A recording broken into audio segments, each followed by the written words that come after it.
are your impressions regarding Angus Young? Mike? I am heavily influenced from day one when I started learning guitar by Angus Young and his guitar playing. Angus to me is he's a pure artist. What he does is a craft in itself. Nobody else can do it. So it's something that is important as a guitar player to want to strive to do perfectly as much as anything else that is relevant. And you know, I think Angus is a little man and a big guitar. Big sound. Yeah. I mean, it's part of him. When he plays guitar, when he bends notes, his whole body quivers. You know, when he uses a vibrato, his whole body shakes. I mean, so I think that he is amazing. Mike, how do you approach studying and learning Angus's licks? What I approach first is the man himself, his style, okay, how he plays, how he attacks the guitar. Then I take that to primarily the studio solos is my starting block after that, and then I like to compare it to the live solos as well. So between the two, I want to give the audience the best of both worlds in my performance. There's only one Angus. I'm not going to play Angus note for note. Nobody's going to play Angus note for note. What I mean by note for note is, yes, anybody could probably learn every single note of a solo exactly. That's not to me note for note, but every nuance, every little pick scratch, every strangulation of the G string, you know, things like that. Nobody's gonna do. So that's why I like to do is incorporate first. Really, my solid base is the studio solos, but my inspiration is the live solos. What are your impressions regarding Bon Scott and Brian Johnson? Completely two ends of the spectrum in some ways. Bon Scott was an original. There's nothing you can compare him to. A unique voice, unique personality.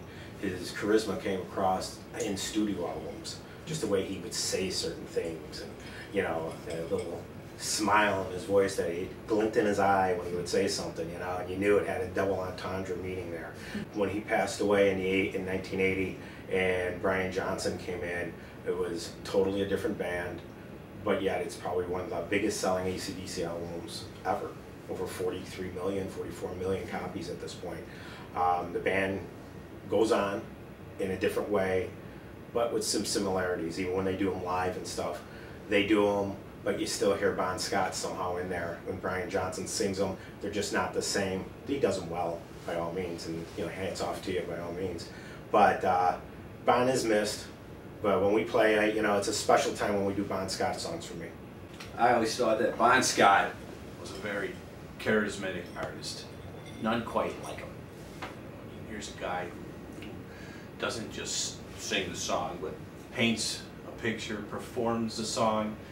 You know, I mean, you know, nothing can compare to what he did. I mean, look at some of the old videos that you see when he's playing the bagpipes. You know, I mean, that's amazing. And how about when he's behind the pulpit? You know, I mean, who would have ever thought of doing that? You know, for Let There Be Rock and Long Way to the Top. Nobody, who would have thought of that? You know, that's obviously was his baby. So, you know, the world lost a genius in the art.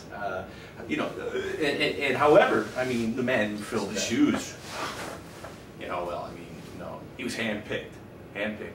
So, Not bad for a guy who was their bus driver. No, definitely. Oh my goodness. So Brian Johnson does a great job of singing the Bon Scott music.